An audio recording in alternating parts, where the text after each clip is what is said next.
Now, I would never have seen this movie until 10 years ago. When our kids were little, I couldn't handle the idea of that, them disappearing or, the unthinkable happening. So Now we're ready. We're ready now for we're them ready. to disappear. Yeah, please. Take our teenage boys. We're ready for this. I'll set your alarm for 2:17 a.m. Get out! Bye-bye.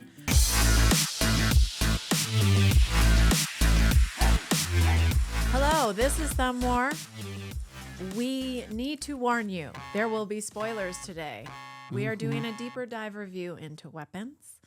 We did a spoiler-free instant reaction already, but we're going deeper. So if you don't want it spoiled, come back to us after you've seen the movie. Yeah, or if you're too scared to watch the movie, we're going to tell you exactly what happens. And then you can go in with eyes wide open. It'll still be scary. But anyway. We saw it twice and we were scared twice. It was alarming that I could be scared when I already knew what was coming. I'm Rachel Seelig, your host, and accompanying me is a man who loves to run wildly down the streets, arms outstretched, pretending he's flying, trying to accomplish and execute all of my maleficent deeds I have asked him to do. Oh, that's why you had the spoiler off the top. I see what you did there. Okay. Arms akimbo, running through the night. Who hasn't done that in their life? All right, so we are here to praise Zach Cregger for making the best summer movie, in our opinion. We've seen a few. Well, we haven't seen the Ari Aster one, Eddington. That's so, a goodie. That's I a mean, goodie, right? So I don't know. Right. Is it the best? It's the best we've seen. It's certainly the most fun I've had in a movie theater in a very long time. So original. I really, really loved how it brought kind of real reactions from people throughout the movie. The characters felt authentic, like they were acting like a real person would in a really weird situation. There, I self-bleeped. Wow. Multiple times. Authentic gut reaction of WTFs from the actors. How many times did we hear that line? I mean, I gotta say at least 5. Yeah. At least. And it's so funny. I was laughing so loud every time. And anyway, they did fantastic acting. Anyway, here we go. At 2:17, 17 children run from their homes, out of their beds, and into the night. Yes. They're from one classroom. Julia Garner is their teacher, and the community is bewildered. So they immediately... Well, bewildered is a little... blown away and confused, and she is the witch they're hunting. It's a witch hunt. They think she is to blame, and the town meeting, they want to burn her at the stake. It starts off as a straight up witch hunt against Justine Julia Gandy. Garner's, who's just amazing in this. And let's just go through the cast real quick. We have Julia Garner as Miss Gandy. We got Josh Brolin as Archer. We have Aiden Ehrenreich as Eldon. Eldon. I don't have my glasses on. That's okay. Officer Paul Morgan. Austin Abrams as James, who is a fabulous junkie. Boy, did he pull that off. He was hilarious and so good at it. And we've got Benedict Wong as Marcus. Now, this film is broken up into chapters, 6 chapters, all from the perspective of the main characters I just named, except for Alex, who is played by Carrie Christopher. And this is the lone boy who is left. It's from his perspective. I know. I said. Oh, I said it. I said I didn't mention his name in that original list. Like it's kind of Magnolia-ish / Pulp Fiction-ish, which adds some real tension and just an amazing view on everyone's perspective. It just really builds the tension. Oh, it's masterful storytelling. Cregger, as you say, told the press that it was Magnolia meets Hereditary, another Ari Aster movie, which I haven't seen because I'm too scared to see his movies. Let's be honest. Midsommar freaks me out, and then I have to dip in. But I don't like horror movies, but I love this one. So how do we want to do this? We just want to. We can't really go through it beat by beat because it's too complicated. It bounces back and forth in time. There's some amazing set pieces that you see from multiple perspectives. So maybe we just go through each character and their storyline. I mean, I'm happy to talk about all the part. Well, I guess that would be hours. All the parts that really hit me. I mean, I loved so much of it. It was just masterfully woven into the best storytelling. Like, it felt very Hansel and Gretel-ish, Brothers Grimm-ish. Like, I don't know. Who was your favorite character in this? Great question. They're all great. I can't pick one because they're just... Do you think there was someone who stole the show? Stole the show. I think Benedict Wong stole the show with Marcus. Did you mention Amy Madigan as Gladys? Oh, yeah, of course. And then, of course, there's Amy Madigan, who is the Auntie, the Auntie villain Gladys. of all villains. Will go down.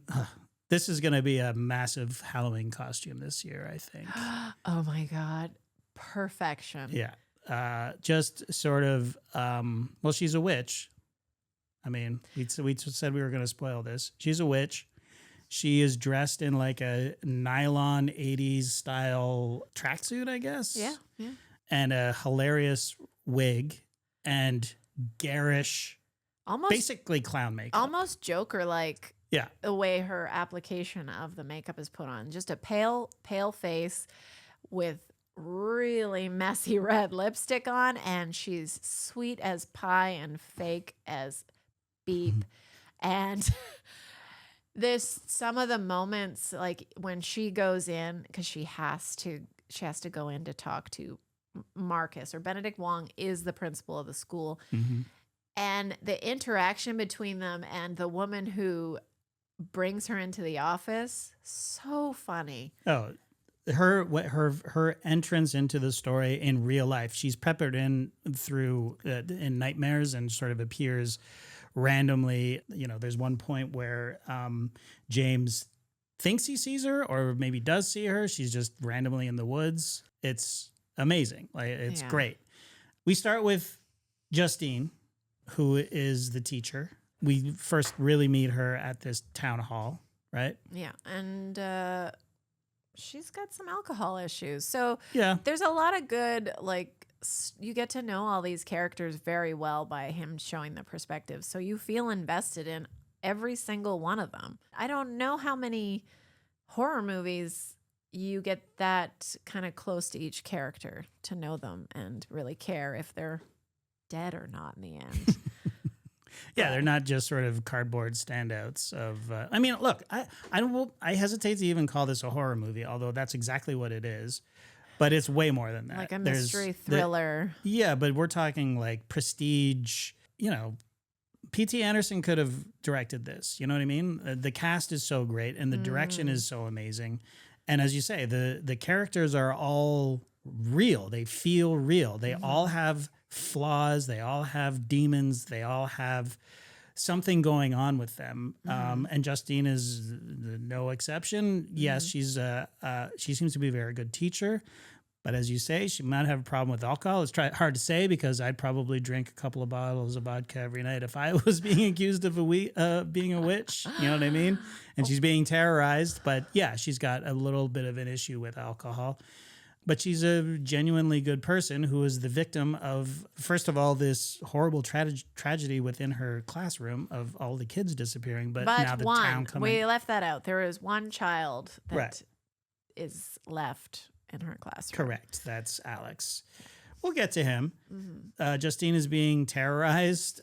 She seeks comfort with Paul, the police officer, who also has a bit. Well, he is an alcoholic. He has a wife that he's kind of not into. His world is closing in around him. His father-in-law is his boss, the chief of police. And this is such an incredible performance from Alden Ehrenreich. He's kind of ripped right out of Magnolia, the John C. Reilly's character, who's also a sort of cop, who's not great at being a cop. Right. You know? He's just so nice. His interactions with James, the crackhead, like you see the side of him that's struggling to just exist in this job. And then he's so apologetic when things go awry with him. And Well, except he punches him in the head. yes, but I'm saying he's very apologetic afterwards. Well, here's the thing with Paul, right? He seems like a sweet guy, but his world is coming in around him. He feels trapped, and you can feel the claustrophobia and the frustration bubbling up within him. So when he does start shaking down James and asks him twice if he's got something sharp on him, he sticks his hand in his pocket and immediately gets stuck with the needle. You can feel why he gave him a whack. You're like, I asked you how many times? Right. And then it just multiplies his world collapsing on top of him because it got caught on the cruiser cam. Yeah. But I really love, and like each one of these characters and him as well, it's just a representation of everyone is so complicated. You can't just look at them and go, oh, well, you're a bad guy because you got caught on a cam for hitting someone. Or like, she's a bad teacher. All of her kids have gone missing. Or Josh Brolin's character, he's a bad guy. He painted witch on her truck because he's so mad and he's attacking her and he's judging her. You get to see the complexity of everyone. Everyone isn't just bad or good. We're all of that. Well, except the witch. Gladys. She's just a big old butthole. Right. So James, as you say, is he's an addict. He's scrabbling but at the bottom. But he's so sweet too. Okay, I was going to say that. I'm sorry. Yeah, he's very sweet. He's a sweet guy. He's but he's just trying to make his way. He's obviously a slave to his addiction, right? So it makes him do not nice things like break into people's houses and break into people's cars and try to shake his family members down for money and stuff like that, because that's what addicts do. And it just rang true. An amazing performance from him. Benedict Wong. I mean, I've loved this guy since I first saw him in Dirty Pretty Things, one of my favorite movies of all time. He plays a mortician in that. And every time he shows up in a movie, I'm thrilled. I'm just a stan for Benedict Wong. Of course, his turn in the Marvel movies and stuff. But this guy that he's playing, I've never seen anything like the character that he's playing, that he's played before. Yeah. And again, we were complaining about representation in I Know What You Did Last Summer because, they put a gay couple in the movie and they were hysterical. What am I going to tell my children? Like a caricature of what a gay person is. Benedict Wong and his husband or partner, that it felt so real to me. Just the little, when we see Benedict Marcus in his work and just his principal vibe, which is so, this false sort of almost smarmy, obsequious veneer when he meets Gladys for the first time, how he's like, have we met before? And just like his whole mannerisms and the pleasantries that he's doling out, dealing with a difficult situation because he doesn't want to involve the children's aid. But Benedict is so good at that. And then we see him later on in the film interacting with his husband in the grocery store, and he's got a real penchant for junk food. It's such a great couple moment because it's not just generalizing a gay couple. It's what all couples do. Totally, yeah. It's perfect, and it's cute and adorable when they're sitting down for dinner. But he also, when Gladys comes to the door, he wants to put his foot down. And you see how his husband is like manipulating him and making him give in. Like it's just some really good couple stuff happening. Oh, totally. And just the num num num num when the husband brings the food, which is so literally cute. 8 hot dogs. It looked like a death row meal because I don't know if I remember years ago seeing like an art installation or an Instagram post of like actual photos of death row. That was so depressing. Meals, and one of them was like 12 hot dogs and like a cherry soda or whatever. Oh, but anyway, they have this weird meal in their little sitting room, and they're watching a documentary about parasites, yes. And then Gladys comes to the door. But he is such a sweetheart, kind of a pushover when it comes to his husband.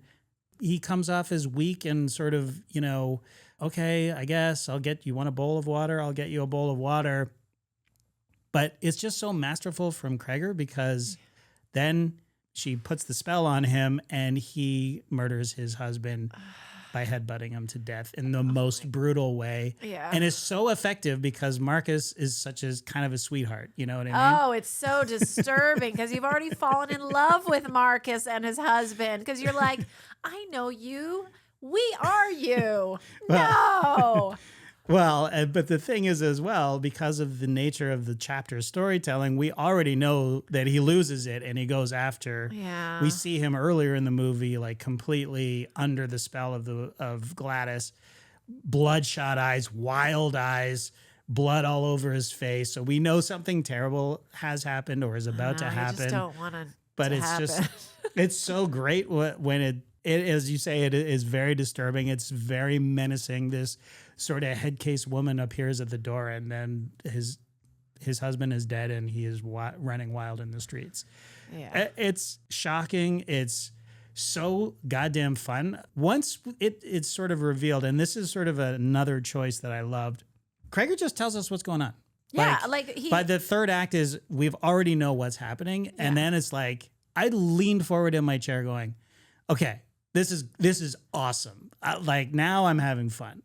Before it was like I was intrigued and I was like glued to the screen, going, "What's going to happen next? Like where are we going with this? What happened to these kids?" Like you get wrapped up in the mystery, but then when you finally find out what's happening, it's like okay, it's on, and it's just been a little polarizing because I think a lot of people don't like the ending of this movie. Really? Yeah. What?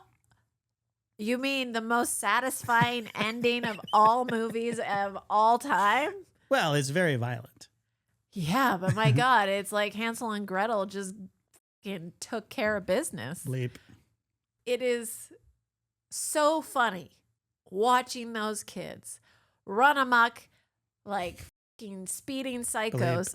Speeding psychos through the windows in the people's homes. It was so funny, this joke, when we watched the Rory Scovel stand-up. I can't remember exactly which one of his stand-up specials, but he's talking about how people go nuts when something is broken on the floor. Yes. And like, oh my God, don't step in here. There's a glass on the floor. And then it plays out when there's glass like everywhere. The entire house, it looks like a bomb went off and one of the mothers is going crazy carrying her daughter. And like, my God, there's glass. Her shoe. Where's her shoe? So funny. It's just so ridiculous, but also so something so we real. would do. Absolutely. Of course. Like There's shit all over the floor. Whoops, bleep. You're worried about your kid stepping in glass. I mean, but there's nowhere you could walk and not step in glass. Yeah. Then Josh Brolin walks into your living room and is like, "Oh my God, there's a man here." Like, that's your worry after all that just happened? These little throwaway lines that are not throwaway at all. They're very much intentional. Like when Benedict Wong, Marcus, is running through the streets in search. There's a montage of him just running literally across town. And just you hear people reacting. That was to another him. one, another WTF, man. When he runs across a baseball field, he runs across a patio. And we were like, oh my God. It's so well done. And you're just like, God damn, I love this movie. Love it. So Archer is probably the most painful chapter to watch as a parent, I think. Yeah. Josh Brolin he plays a contractor who, is absolutely devastated that his son has disappeared into the night. He's been gone for 30 days. He goes down to the police station. He is asking all these questions. The chief is, tolerating it, putting up with him, but basically saying, look, we're trying our best here. These kids got up of their own volition and ran into the night. Yeah. So there's a very, very cool device here that was ingenious by Cregger by making him a contractor because he has a map of the town. Yes, right? yes. So it gives us a real, not only a sense of, where we are in the story and in the geography of the setting of where all of this is. he notices the direction. He notices that there's a cell phone tower in the distance. He gets out his big, contractor ruler, and he just plots a course of where he would have run to. And then he goes to another kid's house who disappeared. Again, the hilarious way he communicates with these parents that are like grief stricken is just like, there's something about it that obviously the tension is building. You're scared. Just these little real jokes just make you laugh out loud through the movie. Oh, totally. It's just so awkward, but he just doesn't care. And it's so funny. It just reveals so much about him as a character in the town, right? Because he's an asshole. They don't like him. He arrives at this woman's house. They both have children who have gone missing, and the wife is not having it. She's just like, I feel uncomfortable about this. I don't want to deal with you. She's obviously standoffish about him. Yeah. It turns out that his kid Matthew was bullying Alex. Like he's a bit of a dick. Yeah. And I love that about this. It's just like, okay, this guy, he's a rage machine. But he's also very nice. Like when he screws up the orders, he immediately goes, "Oh my God, that's my fault. I'm so sorry," to his workers. Yeah, like he's not a total dick. No. But I think what I'm saying is he has a reputation for being a bit of an asshole in the town. I mean, I get it because he's abrasive, but he's not trying to be hurtful. He's just. What do you mean he's not being? He's shouting down Julia. Or No. Justine. Yes. But I'm saying. He's going to the police officer and being a pain in the butt. But right. I could understand why he's doing that. Sure. Like, I don't think he's being a total jerk when he does that. No, I'm saying he was an asshole before the children disappeared. I think he has a reputation for being an asshole. And he's clearly, as I said, a rage machine. He painted witch on the side of a woman's car who was innocent, right? But... And then Justin Long shows up, which is great to see. I haven't seen him in a movie for a while. Apparently he's in Barbarian, which we haven't seen, which we need to see. Yeah. He shows up and he's kind of scared of him. Do you know what I mean? Yeah. Like he's sort of like, but you have to sort of walk on eggshells because we both have children that went missing. Yeah. And then he bullies his way into the house. There's a great shot of the wife after saying, I'm not comfortable with this. Justin's brought him into the house, and it's just awesome. And then Brolin, takes over the computer. He's like, they're looking at the footage of the kids of her their daughter running out into the night, and then he literally just sort of pushes Justin out of the way. Well, Justin also is like, "Oh, this is really hard to watch." Yeah, and he like ignores him. Yeah, exactly. I feel like he's not particularly sensitive, but he seems like a really not a jerk. Okay. I mean, I guess we're taking different things away.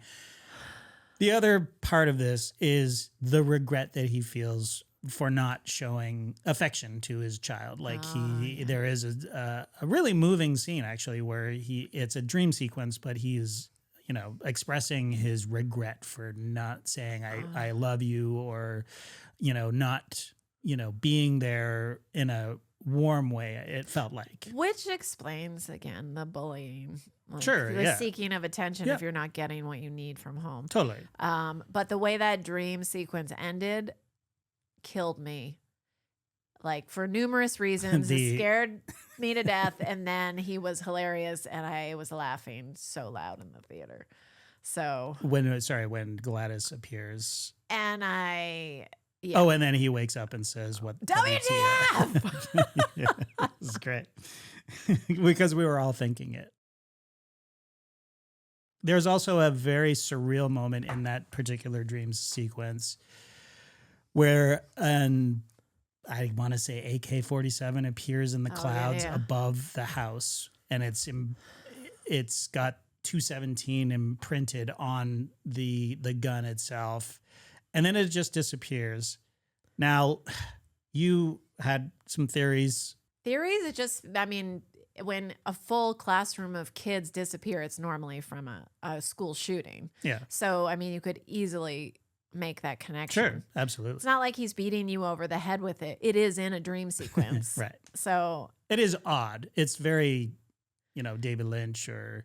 But again, like... she did weaponize these children At 217. at 217. So yeah, I think there's. I mean, Cregger has been asked about this, and he basically is like, I'm not really sure what it means. Well, I think it. I mean, maybe he's being aloof. Maybe he's a true artist. When if you say something as this, people are just going to judge you. Just like, you know what? I don't know. I listen to him. Take your interpretation. Like, give Yeah, people. no, I think it's fine to credit. take the whatever you want to take out of it. I mean, that's totally valid. The witch weaponizes people. Yeah. With her weird voodoo tree and pieces of something that they've owned. Like he says at one point, a heat-seeking missile. Mm-hmm. So, They do her bidding as well. And it's I'm not going to try to break down the witchcraft of it, but it is very spookily just down home witchcraft. You know what I mean? Like I spit in this. I need an item of yours or whatever. But spread her blood all over it. Man. But I was wondering, like, do you need to have hair to actually make them attack, make them weaponize? Because the hair was from Benedict Wong's husband. And he attacked him. Right, but it was Benedict's personal belonging. Right, so it's Benedict's personal belonging. And then the hair, and then she took Justine's hair. That was and went after that was the creepiest part, I think, in the movie. Right, when Justine is basically staking out Alex's house, and she passes out, and Alex's mother, who is now a zombie or under the spell of Gladys, very hilariously actually walks out of the house, but it's so creepy. It's just amazing. And then she gets in the car and cuts off a piece of her, a little lock of her hair. And that is fine. And we were there the whole time going, oh my God. Oh my God. It's just perfect. Like, you don't need a huge punch in the face. This is furthering the story, but it's also scaring the crap out of me simultaneously. Yeah. And it's so incredibly well shot. It's just one shot from this passenger seat of Justine's car. It's quiet. And this woman with crazy hair holding up a pair of scissors, just rambling, obviously almost marionette-like. And then we stay in the passenger seat, and the mother gets into the car where we are, basically, and it's her POV now cutting the hair. It's just so well done, and the tension is great, and the score is minimal there. There is a little trembling strings or something, I can't remember, but or the drums and stuff. The score in this is incredible. And you said Cregger was part of the composing team. Yeah, he was in a band as a pair of brothers, and he was in a band with them. And I guess he performed or composed some of the cues for the movie, and so he's part of the guy's a triple threat: writer, director, and composer. And also, most of it was filmed in Georgia. Yeah, which is really cool. I'm like, that could have been our kids' elementary school. Like, it looks like every elementary school in Atlanta. It really does. And then, the houses look like any of the houses in our neighborhood or Stone Mountain or Smoke Rise. Or it's just, okay, we got a little Stranger Things setting. No, it worked really well. I think they pulled it off, the small town feel. Yeah, for sure. Very, very well. So we get to the third act, and it's the final chapter in the character chapters. And it's revealed that Gladys, Alex's mother's aunt, who she hasn't seen in years, shows up. No, I think she's Alex's aunt. Doesn't she say to Benedict she's the mom is her baby sister? Really? I missed that. Maybe I thought it was her aunt. Oh, never mind. Ignore me. She's very old. No, I know. I was like, what? Played by Amy Madigan, just one of the most interesting, menacing characters that I've seen in a long time. But it feels more menacing because she's out in public, and she's not scared to be out there. She's like, yeah, I'll go into the school. Yeah. I can play this game. Yeah, it's like an alien dressing up as a human. What they think a human would dress I'm as. gonna put my lipstick on. Just insane. When she first appears in Marcus's office, you are so put off by her. Like, I mean, Amy Madigan, I remember, like, she's a lovely woman. Like, Field of Dreams, I mean, she's great. But I did not recognize her at all until I looked her up on IMDb. I'm like, who's playing this maniac? But it's just, I don't know how else to say it. Like, she's so off-putting, or just there's something hilariously uncomfortable about even looking at her. You're like, what am I even looking at? Like, what is happening here? And it's great. And then their interaction is great. But she's arrived, and she's basically come to feed off of the Alex's parents. I mean, they're under the impression she's dying, and she has to live somewhere, and they're just being kind people. And she thinks that, well, as she explains to Alex, she thought that his parents would make her feel better. Therefore, like you said, feeding off of them. Yes. And it didn't work. So, Alex, I need you to do something for me, because if you do this, I'll leave and Right. you'll have your life back. Go get something from all of your friends in your classroom. And he has to, because he's scared to death that his parents are never going to come back to him. And it's pretty creepy, the state they're in. It's super creepy. And Alex, from his perspective, it's so well done, because it sort of reminded me how scary it is to be a kid. You know, how if something were to happen to your parents, who would take over, and you have no choice in the matter. And you know, obviously she's come in and she's done something to her parents, to his parents. And Kerry Christopher is just awesome in this role. Like, he's just so vulnerable, and so, you know, he's bullied as well at school, and that part of it rings true. And just his interaction with Justine, when he's told to go get a personal item from all the kids, and he steals their name tags and stuff, he almost gets caught. And just their interaction is like, you know, Justine is like, you can talk to me. He's like, I just forgot something. I got to go. Just great work on everybody's part here. And then and it just makes it that much more satisfying when he stands up to Gladys and casts the final spell. Yeah, he takes care of business and unleashes all the child rage that, again, was pretty amazing. It was like how it ended for in the novel Perfume. Yeah, I did. I was going to spoiler alert on Perfume, by the way. We said there were going to be a lot of spoilers, and it's a fantastic book. Yeah. You should read it. Yeah. Although I guess I just spoiled it for you. No, come on. You can still. So good. It was a movie, and that's probably 15 years ago. Did we see that movie? I watched it, yeah. Anyway. The book is way better, obviously. So yeah, but I thought of Perfume immediately. I was like, are they going to perfume this? Like, before it happened, I was like, of course, what happens is Alex sets the weapons off against Gladys, and the kids chase her through the neighborhood, and it is hilarious. It is an absolute delight. And they rip her to shreds, literally rip her to shreds. Yeah. It's gruesome, it's gory, and it's, as you say, one of the most satisfying endings to a movie in a very, very long time. And I wonder how much therapy all those child actors are going to need after this. None. I bet they had the time of their lives. Oh, man. Can you imagine being at that age and smashing your way through all those houses? Oh, it would be so fun. It's a satisfying ending in a way, but it's also still terrifying, because the narrator, who's also great and kind of creepy, basically saying some of the kids actually started talking again. Not all of them. Not all of them. And Alex's parents never recover. They end up in an institution.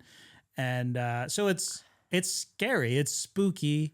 It's, you know, it is satisfying, but it's also still like, you know, Paul is killed. James is killed. Is it? Yeah, James is killed. Yeah, they're both shot by Justine. Yeah. The whole climax of the movie is great. Now, I do have some tiny little problems with how Alex managed to get back into the room to cast the spell. Do you know what I mean? To get back into the bathroom? Oh, He had to set off his parents, right, to come after him, and then I guess he makes his way back. I guess it must be an adjoining bathroom or something. Yes, because remember, he wasn't supposed to wake up Gladys, so right. they had remember he peeked in at her, yeah, and they were like, "Don't wake her up." That was the adjoining bathroom. So he set off his parents, ran into his room, and then made his way back to her room. Gladys's room, stole the branch, got the wig, back into the bathroom, cast the spell, and that's when the kids. Okay, so we're fine. But like I really also liked that, and it's just a little point, but it was very nice. He had to feed them chicken soup. These people aren't going to just live for days without food. Like, it was very cool that he had to also, well, I mean, she needed a slave to basically maintain this. Yeah. So he addressed something minor that was actually made it even creepier, that he had to go around and feed them. Like these Campbell's, those disgusting noodles. Really I used to love those as a kid. Me too. What was wrong with us? We love salt and chicken and gluten. And just the slimiest noodles of all time. Weren't you wondering where they pooped and peed? Oh, they must have smelled terrible. Maybe. I don't know. Oh, no, you're not much is coming out of you if chicken soup is your only water. I guess. It's like yeah, that's all right. Nobody was smelling them. They looked filthy. It's fine. They did. Okay. Well, I mean, obviously we loved it. This was just a thumbs up for me. Love fest, really. And I'm just blown away by this guy, Zach Cregger. Yeah. You know what movie he's doing next? What? He's doing the next Resident Evil. Oh, what is that, like number 10? I don't know, but it's up there. Huh. Is good old what's-her-face in it again? Not Kate Moss. I don't know why. Mila Jovovich. I honestly don't know if she's been in. She must be. Isn't she in all of them? I actually don't know. I've only seen the first one. Apparently, he says he hasn't seen any of them. Huh. And does he plan on it? I don't know. So this might be a new take on, existing IP. I mean, I'm curious to see what he does with it. I was a fan of the game, the original game. Oh, yeah, you like creepy stuff. Yeah. Creepy video games, not so do you fighting ones. So do you. I like creepy video games? You like creepy stuff now. Yeah, but I don't know if I want to play a video game. Okay, fair enough. I feel like it's really happening to me. Yeah. He also says he's got 2 other scripts at least, the original scripts. And I think that's that he wrote. That he wrote that he's doing after the Resident Evil. That's exciting. Yeah, so we have that to look forward to. We also have Barbarian to look forward to because we've never seen that. So I guess we'll be watching that soon. Anything else? No, go Any see random notes? I mean, if you haven't seen it, go see it anyway. I mean, we saw it the first time, and I went back the second time and laughed as loud as the first time, and the jump scares still worked for you? Even though I knew it was coming, I still like, ah! Yeah. So even though you heard it all, go see it. It's so fun. So good. Yeah. I was pretty amazed at the second viewing. I was more looking at the craft of it. And there's some pretty standard stuff in there. Like, the lesson that's being taught the day before the kids disappear is about parasites. There's parasites on the TV. So obviously, hitting it kind of hard that this is a parasite problem. It starts as a witch hunt, and it actually, they're just looking for the wrong witch, really, which I loved. Yeah. And just seeing a witch in a modern suburban setting, I don't think I've ever seen before, but it still kind of plays on those fears, way back in the Salem days, except this witch is real. And everybody's too nice. Everyone is too nice, and they're getting hurt and taken advantage Right. of. So the moral of the story is Don't. if you have a sick family member, do not take them in. If They'll you think kill that you. if you think that CAS should get involved or CPS, what do they call it here? Child Protective Services. Yeah. If you think they should be involved, you should probably just call them right away. Just call them immediately. Someone is taking their life force from them, and they will soon be a vegetable zombie, Exactly. especially in Georgia. Indeed. All right. Loved it. Thumbs up. Thumbs up. Go see it. All right, let's get to housekeeping. Housekeeping? No, thank you. Hit that like button. You know what? Don't hit it. Stab it. Like James was stabbing Paul with those needles in the tent. Remember? Yeah, I remember.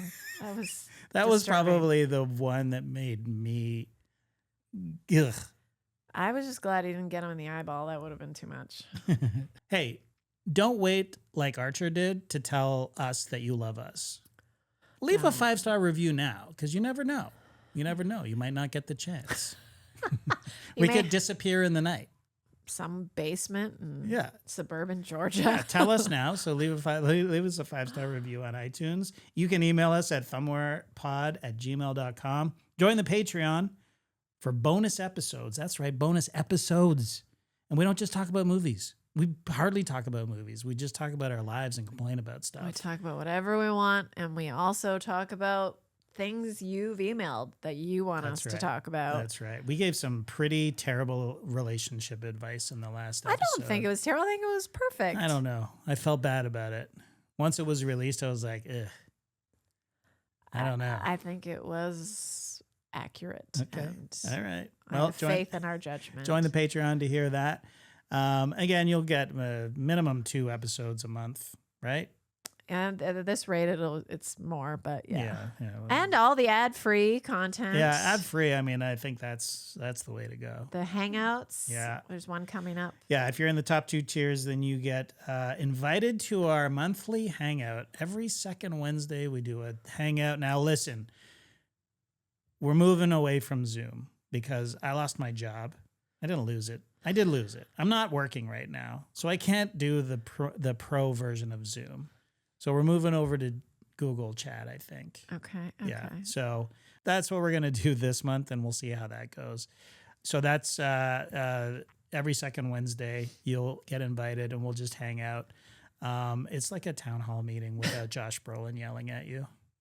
Although. You're kind of like that. I am? Okay. A handsome gentleman who starts pointing fingers at Yeah, that's right. the speakers. Accusatory tone. That's right. I call people witches all the time in the Hangouts, but in a loving, fun way. Yes. And that's another episode of Thumb War in the can. Thank you so much for joining us. Reminder, next episode will be covering... Well, we've got Alien Fever, so we're going to we'll go over the lore of Alien, and we're going to sort of recap the first 2 episodes that are premiering on Wednesday evening on Hulu. You can watch the Alien movies as well. All of them are available on Hulu/Disney Plus. Yeah. I guess Hulu. I guess it's technically Hulu that it's available. And The Covenant specifically, for some weird reason, is available on HBO Max if that's your preferred streamer. Or you probably have both, like we sickos. But you did choose that because there are multiple options. There's multiple options for people to watch, exactly. So, but yeah, I think what we're really excited for is the Noah Hawley series that's coming out. The enthusiasm is bursting from our chests. I cannot wait. Yeah, you're totally into it. I am very surprised at this. I mean, these scares are giving me thrills I didn't know I had within me. Okay, great. I'm happy for you. Thanks so much. Hit like, subscribe, do all the things, and we will see you next time. No catchphrase, just bye-bye for now.